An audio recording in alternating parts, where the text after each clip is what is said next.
everybody, welcome back to a different day, a different burgundy sweatshirt, the same mess of a garage. We are starting a new batch of seeds today.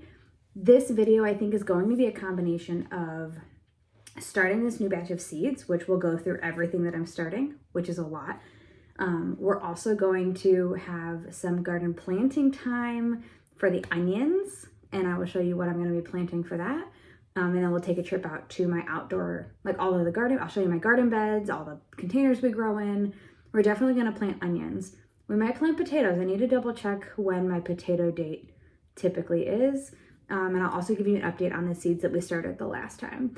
So first I'm going to run through all of the seeds that we're starting in pots. We're doing another round of the Baker's Creek 2.5 inch pots. Because they're just really functional and I love them. We actually might also plant some of these today because they might just work for some of the stuff that I need. Like I want to start a couple flowers and I might start them in here instead of in the Baker's Creek, not Baker's Creek, that's seeds. I might start them in the Bootstrap Farmer cups. So if I said Baker's Creek before, that was wrong. They're 2.5 inch Bootstrap Farmer cups. So the first thing we're going to do is we're going to go through and fill these up like last time. I have my container of wet soil again. It's just that same potting mix that I showed the last time. This Jiffy mix.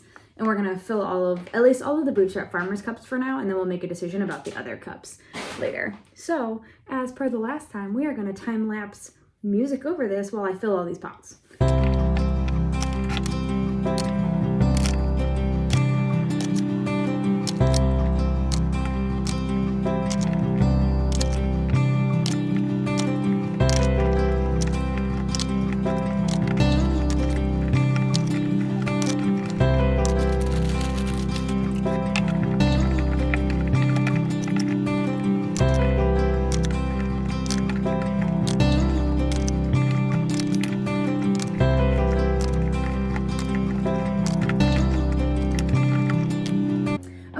Now that we have the soil all in these cups, I'm going to run through the varieties that I'm going to be starting and where did I put my tags?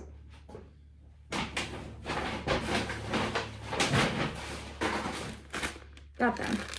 But I do need to go find a Sharpie. And I need to adjust the height of my camera, so I'll be back. Okay, so let's go through. I got my Sharpie, got my tags, got my emotional support water. So we're gonna go ahead and go through all of the seeds that I'm gonna be starting today, which are all seeds that will go out probably end of April into the garden. As I had talked about last time, I'm in zone 6B. Our last frost date is expected to be April 15th, which is almost a full month earlier than it used to be. We used to be in a May 15th frost date. It's now April 15th. A lot of people, including myself, probably won't put a lot of this out until the first weekend of May. That's largely going to be frost dependent. So if I notice we have a big streak of not having a frost, I'm just going to pop everything out there a little early. No earlier than the middle of April, but we'll see what happens. So here we go. So first, last video, I think I had talked about my own personal brand of gardening chaos, where I just decided like, I'm going to plant onion sets. I'm not doing onion seeds. And so I put some eggplants into those containers. They haven't sprouted yet, but also the humidity dome is off because everything else in there has sprouted. So we're just letting those do what they're going to do. So we are going to plant, we are going to start Rosita eggplants and more Black Beauty eggplants. Just to make sure we actually get some of those. Nick is a hot food person, like spicy food person. So I'm going to be starting a handful of hot peppers for him. We're going to do Anaheim chilies, habaneros, which we planted these last year and got a ton of habaneros. And I'm going to do jalapenos We did those last year and they were a lot of fun to grow. I will also be doing starting a couple flowers, daisies because they are my favorite, and snapdragons. I bought at the end of the gardening season last year. M.I. Gardener did surprise packages of seeds where it was like something like $20 and you got 30 packages of seeds. And so these both came in my mystery pack. I've never grown snapdragons before, but it's the Snapdragon Orange Wonder, and I'm really excited to try them. I just like growing pretty things. There's no function. They're just pretty. I mean, they bring bugs, I guess, like good bugs. Peppers are another thing I like to grow a lot of, and we're trying some new varieties this year. So, we'll see how some of them go. There's a lot of this I've never grown before. We have a mini bell pepper mix. So that seems like it's going to be fun. They're going to be so small. I also got these sweet pepper nibbler red hybrid from Burpee Seeds. These make little 4-inch, like tiny peppers. So if you go to the grocery store, in the pepper section, the bag that has like the little peppers in it, this is what the seeds are for. So I want to try growing them myself because I buy them a lot. Those are like the primary kind of pepper that we buy. I'm also going to grow shishitos. They're really good blistered with like an garlic aioli sauce. Learned about these from Roots and Refuge. She grows them and blisters them in her cast iron, and we did that last year and they were so good. I mean, we just bought them from the store. So I'm going to try growing those. We're also going to grow poblanos. These kind of fall in the spicy category, but also not. Like, they're mild enough that I enjoy them. We like to hold them over a fire and blister them. Nick stuffs his with cheese, and then we mix it with steak. And they're so good. I usually eat mine like on a plate with some rice. Nick usually eats his in tacos. Very good. Highly recommend. And then these I'm very excited about. I've been telling everyone under the sun that I'm growing these this year. I'm growing habanadas and nadapeños. And they are not spicy versions of habaneros and jalapenos. I'm very excited. And then the last category of seeds we're starting today are going to be tomatoes. And I'm currently planning on starting a ton of tomatoes. I'm not sure what all is going to end up going out, but we're going to start a bunch. So we're going to do just like a Burpee's Super Steak Hybrid. So they'll be like meaty, steaky, like big potatoes. Those will be nice. We're going to do Roma and San Marzano. The Romas are M.I. Gardener. San Marzano are Jesse's Fairy Morse. We found them at like Home Depot, I think. Nick likes to make his own pasta sauce. I mean, it's some of the best sauce I've ever had. So we're growing these so he can make sauce out of them. We're going to grow Tomito. These are little cherry tomatoes. I'm really excited about. And then just like regular homestead tomatoes from M.I. Gardener. These are like your run-of-the-mill, it's a good, straightforward tomato. And then we're going to grow Mr. Stripey tomatoes. The picture was like yellow and pink stripes on a tomato, and I'm very excited about them. And then I got this free seed packet from my order, and they're called spoon tomatoes. Look at how small. I'm very excited about them. So this is just what we're starting here. There are other things that I likely will not start, and they will likely get planted directly in the garden, including a variety of beans, green beans, squashes are all likely going to get started directly in the garden. I'll probably pop those seeds in like the middle of April because they'll eventually germinate. So if they're in there for a little bit longer, the world is not going to end. So I'm going to go ahead and write the labels for all of these because there's a bunch of them to label, and then we will be back and we'll talk about kind of how I'm starting them, like in what quantities or how many per pot. Okay, so at this point we have all of our tags laid out in all of our pots. We have peppers all here, eggplants, ground cherries. There are a couple in here that I didn't mention yet. Ground cherries are an addition. More peppers. These are the spicy ones. Here, sorry, I wasn't even showing you the spicy ones. Tomatoes, some flowers, cucumbers is another thing I've decided that we're going to start. And so now I will kind of walk you through how I like to seed these things. Okay, so I've adjusted where you're sitting yet again. I have you on top of my dies for all of my yarn dyeing, but I wanted to be able to kind of see what I'm doing here. So as you can see, we're all labeled. Like I mentioned in the previous video around seed starting, I start seeds in a very small space. I have a fairly small garden, which you'll see later in this video.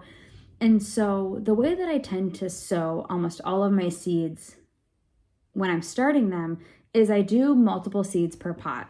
And then once the seeds or the seedlings grow up to be big enough, usually once they have some true leaves, which are, okay, true leaves are when a seedling comes up. Usually the seedling comes up with 1 to 2 leaves. Those are like just the seedling sprouting. As the seedling keeps growing, it will typically grow a secondary set of leaves, and those are called the true leaves, indicating that like your plant is growing. And usually once your seedling has its true leaves, or its first set of true leaves, you are able to separate things. You can pot seeds up into larger pots, so move them out of these 2.5 inchers into like bigger pots if you want. I typically will go from these 2.5 inch pots to red Solo cups that have a hole drilled in the bottom. That's kind of my favorite way to do it.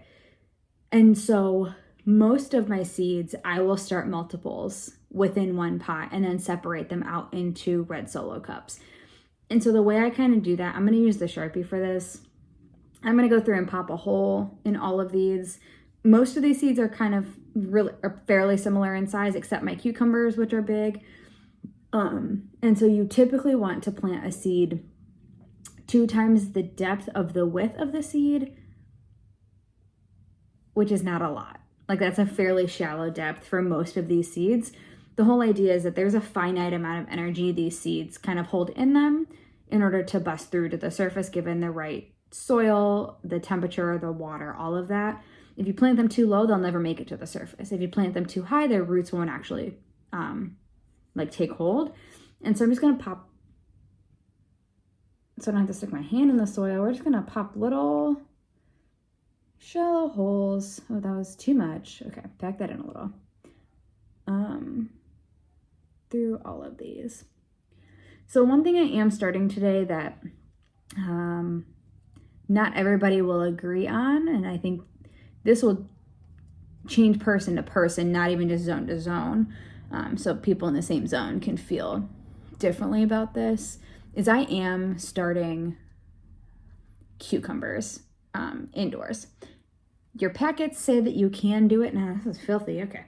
Your packets say that you can start cucumbers indoors, and I have done that all of the years that I've had a garden, because I kind of want to be able to put my stuff out into the garden and have them taking off as soon as possible so I can get harvests earlier, and harvest longer throughout the season. And so the way that I do that is I start everything that I can inside. The only things that I will not start inside because it doesn't make any sense are squashes, like true squashes. I mean, I guess cucumbers are not a squash. Sometimes my brain thinks cucumbers and zucchinis are the same thing and they are not. So like squashes, I will just direct sow into my garden, and beans, I will direct sow into my garden. Everything else I start inside. The argument with cucumbers is that they don't like their root system disturbed, and it could kill them and or stunt their growth if you take them from starting inside out of their pots into the garden. One way that I try to avoid that is I'm starting them now, and hopefully by the time they would need to be potted up from these 2.5 inch pots, they'll be able to go directly into the garden. Last year I did pot them up from the 2.5 inch pots into red Solo cups and then into the garden, and they did fine. Okay, the plants did not do fine at the end of the day. They got destroyed by squash bugs, squash beetles, or cucumber beetles, I mean. Squash bugs got like one of my other plants. They decimated some tiny pumpkins I was trying to grow. Cucumber beetles got my cucumber plants, but they survived all of the potting up process and the transplanting out into the garden. So we're going to go with that. The other thing that I'll be doing for specifically, I think the cucumbers, probably not any of the peppers or tomatoes, is I will probably halfway through the season go through and direct sow a new round of cucumbers. And I'll do that with some of the other things like the squashes that I already direct sow. So we grow zucchinis every year. We eat a lot of zucchini in the summer. And those I'll direct sow new zucchini plants as we get further into the season and as the original ones die off. Just to keep it going. I constantly am seeding lettuce in the garden as well. I'm not sure some of the others. I'll keep an eye on how they're producing over time. I don't know how eggplants grow. This is my first year growing eggplant. If they need another sow in order to keep harvest going, then I'll plant more eggplants. We love eggplants. Nick makes really good, whatchamacallit? The thing that you have with eggplant. Eggplant parm. That's what I'm going for. If you can't tell, he is the cook in our house. And so the fun thing is I grow these things and then he turns it into really good food. So I'm going to go ahead and I'm going to sow all of these seeds. So I already popped all of the little holes in. The nice thing is they are all labeled. So now I just have to find the appropriate packet, open it up, and drop some seeds in there. So for all of the plants except for the cucumbers, I'm going to put, I think I'm going to put 4 seeds, give or take, in the hole. And then as they grow, so I'm putting the 4 seeds in, and then I just like cover them up with soil, and then I'm going to tape them down. A lot of these packets are new, so they have the sticky things on them, but I don't trust it. And I have one too many of my containers that have mystery seeds in them that have fallen out of multiple packets that are all open. All right, so that was habanadas. And then the jalapenos. I'm so excited about these. I love jalapeno flavor. I do not do spicy very well. Like I don't handle it well. And also it gives me horrible heartburn. So I'm kind of hoping to be able to make some things and kind of cut regular jalapenos with these jalapenos, especially like last year I made jalapeno cornbread in the cast iron and that was very good, except it was very hot. So I'm hoping this year I could make something like cornbread. I could make salsa. I could make guac and like mix in jalapenos, maybe like 1 jalapeno and 1 jalapeno. So I can get some heat. There's a lot of seeds. I can get some heat, but more the flavor than the heat. All right. Those were a little shallow. That's okay. All right. So this is the whole process. I will probably time lapse this, especially since as I'm seeding them, I am putting washi tape on the back. So all of my seed packets are going to have washi tape on them to keep the seeds from falling out. And so time lapse is going to start now, and I will probably come back and talk to you more when I get to the cucumbers.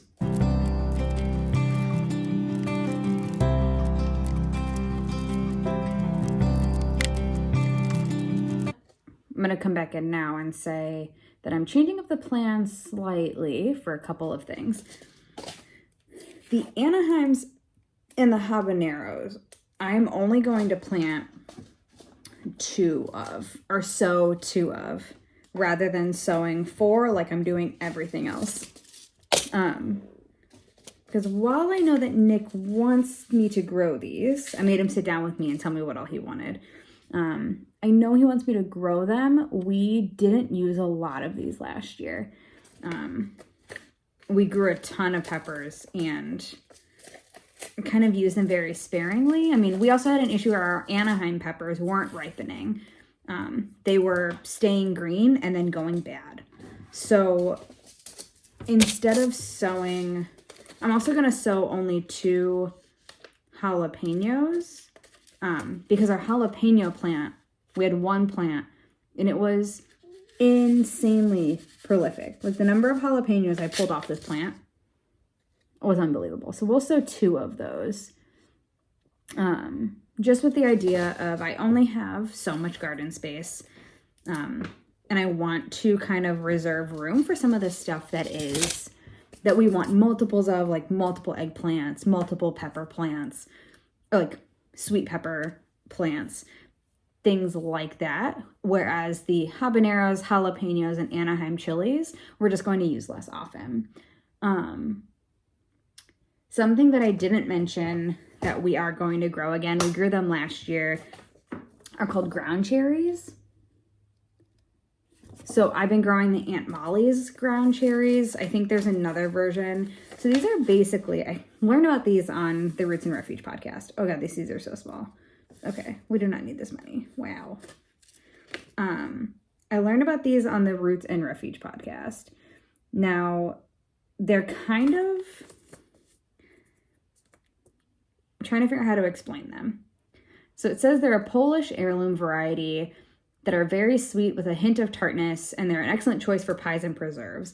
They are almost like itty bitty tomatillos, but they are sweet. And you know that they are ripe and ready to eat because they fall to the ground. If you eat them off of the plant before they've fallen, they're actually extremely bitter. And that bitterness is your indicator that they're actually poisonous. Like, they're not going to kill, okay, that got really dramatic. They're not going to kill you if you eat a ground cherry that is really bitter. But if you were to go walk up to a ground cherry plant, pick off all of the ones that are on the plant and eat them all, you'll probably get super sick. It's just an odd thing that I didn't know was the case. But yeah, so we grew them last year. They are a ton of fun to grow. Oh, there's barely any tomatoes left in here. They are so much fun to grow. And then when you walk out to the garden and you happen to look near your ground cherry plants, and there's a bunch of ground cherries that are like down on the ground in the garden, or they've fallen in the path, that means they're ripe and they're ready to eat. And they are the nicest, like middle of the summer, it's hot as can be outside, snack. I love them. I almost forgot to seed those, because if I don't, they're not gonna make it out. Like, I can't just direct sow ground cherries. Oh my God, these seeds for these spoon tomatoes are so small. Like, that's insane. Okay, I mean, I guess it makes sense. They are like extra itty bitty. A handful of them can fit on a spoon. I think they're called micro mini fruits, so that's fun. They might be the world's tiniest tomato. Those are going to go in a container, I think. Those are not going to go into the garden itself. Okay, back to time lapsing.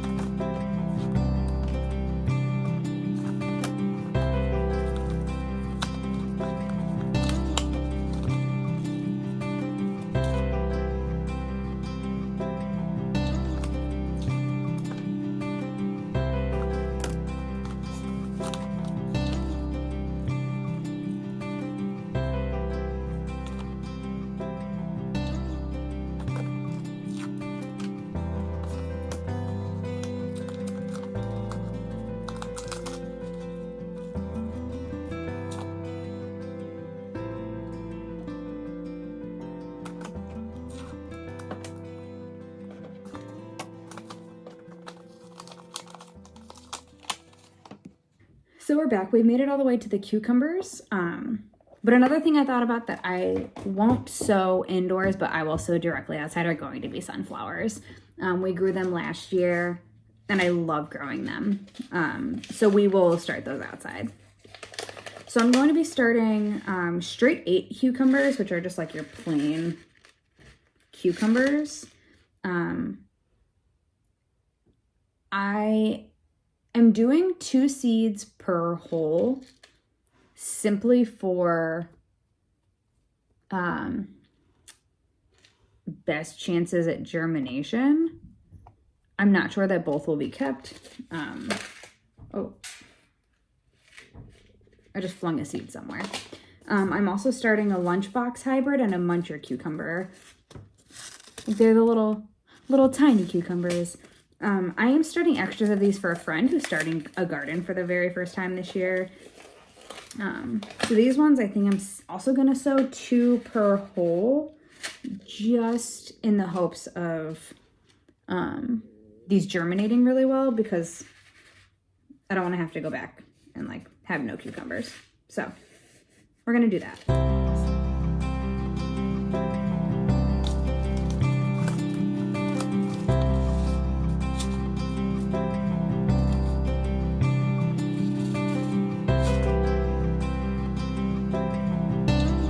And these cucumbers I actually pushed down a little bit further into their pot because they are bigger seeds. And I made those holes pretty shallow.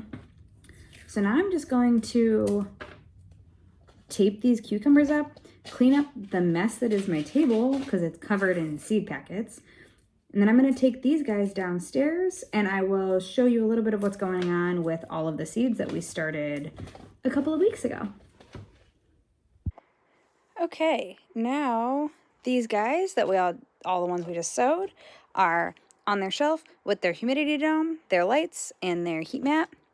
And these are all of the guys that we sowed the other day. I need to raise these lights and give these onions a trim. So these are like bunching onions. I'm maintaining those. You'll see this row is empty. These are our eggplants that we sowed before. The lettuce turned into a whole thing. Like, look at all of that. So I need to do something here. I'm not really sure yet. And everything else, the sprouts, the broccolis, the cauliflowers, the cabbages, they're all like taking off fairly well. I think they all need a little water. And I think the lights need to come up by a couple inches or so. Not a couple inches. That's a lot. I mean like a couple of loops on this chain. There's a spinach. I do need to get my fan over here because you'll see like I'm getting some gross like mildew and stuff on my pots, which just means that my surface is wet. But my fan is currently drying yarn. Once it's done, it's going to be brought over here so that it can be put on these plants.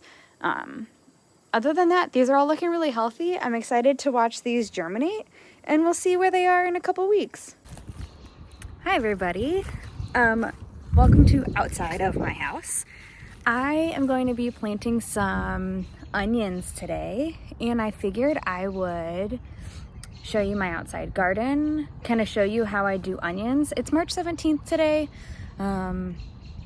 so we're about a month from our last frost date, but onions will like fare pretty well out here, just in the garden. So I think what I'll actually do first is I'm gonna show you kind of our garden space to give you guys an idea of what that looks like. So yeah, we're gonna cut that in here. So this is a full view of the garden space we have. We run just out of 6 beds. We don't have a ton of garden space, but it's a decent amount. We also run a handful of containers on our patio. Those blue containers are all typically potatoes. They'll probably be potatoes again this year.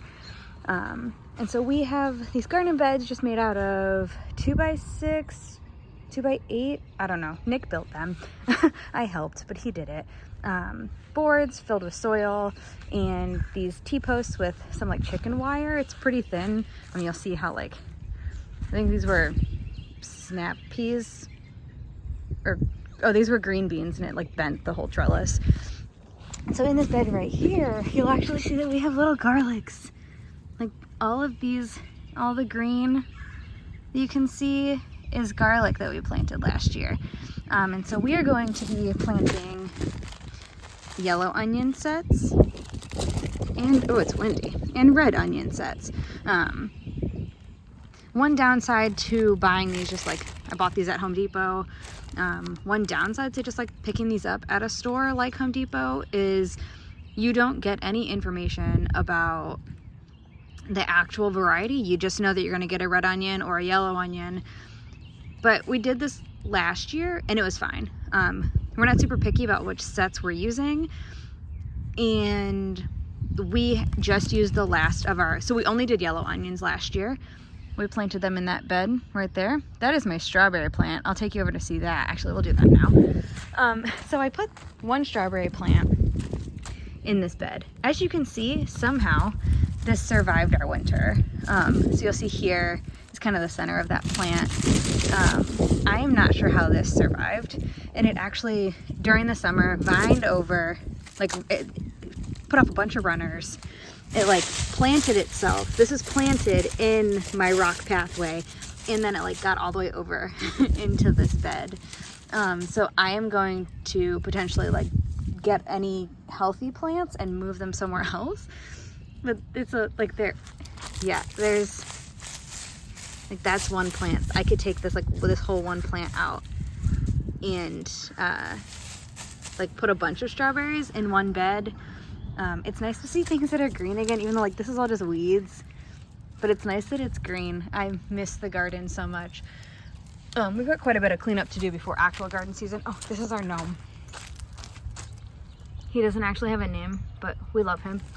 So yeah, so we are going to plant these seeds in the garden, or these onion sets in the garden, in this bed with this garlic, and it'll just be like a bed of rooted things. So I'm gonna put you up on a time lapse and just get that going. So at this point, I am just getting my seeds ready to plant. I'm planting them, give or take 2 to 3 inches apart, if that. What I was just pointing out to you is that you want to make sure you're putting what would be the root side down and the stalk side up. So if you think of a typical onion, those little itty bitty onions have that same kind of stalk that shoots, that should point up when you put them in the garden. This way, when they start to put off roots and they start to grow, their stalk will grow up and their roots will grow down in order to establish itself in your garden.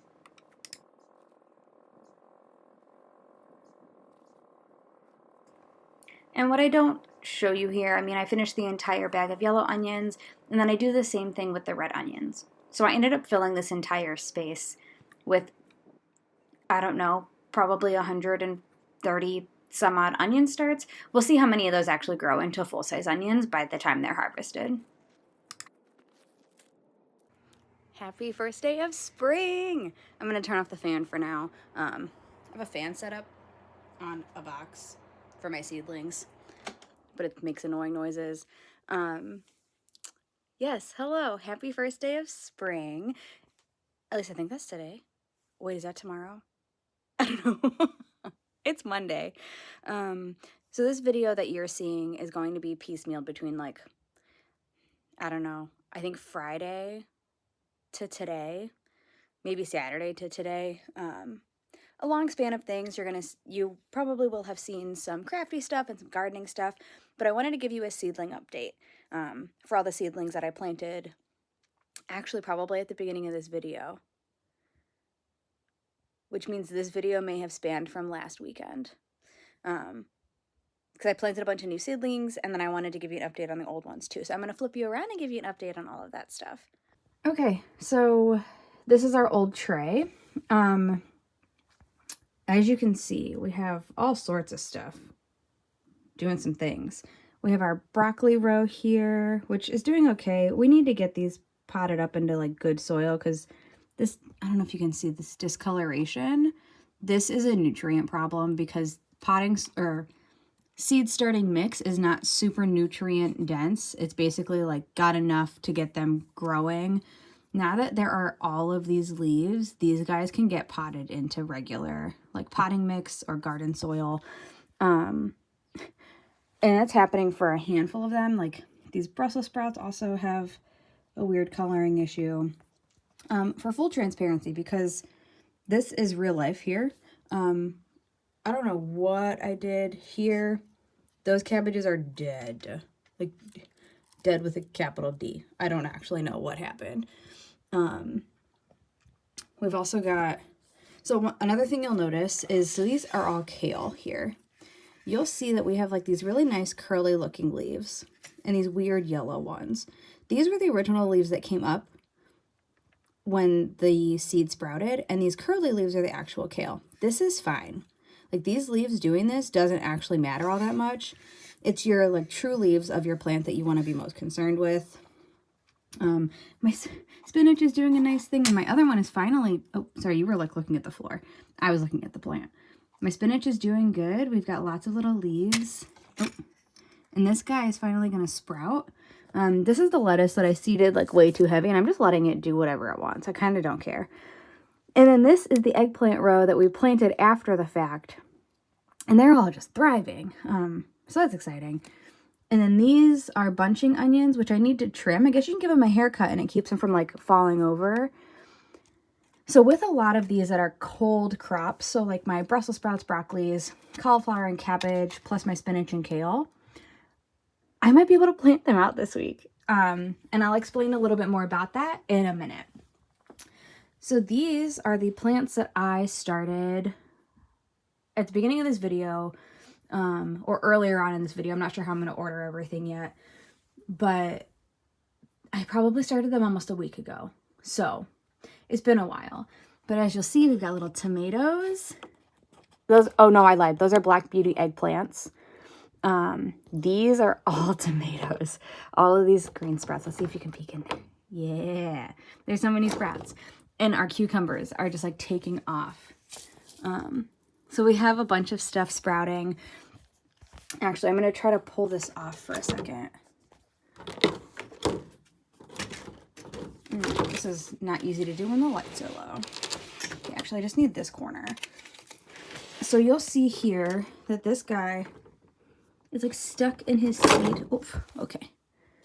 This guy here is stuck in his seed cap. So what I learned from Jess of Roots of Refuge Farm, and what actually works fairly well, is if you just lick your fingers and like hold it on the seed cap, the water plus saliva will help it come off. Sometimes you have to do it more than once.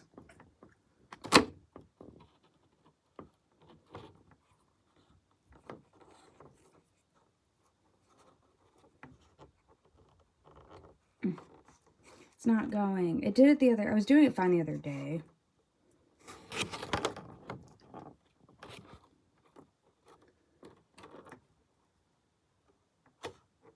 Okay, I guess someone really just wants to stay, like, really bad.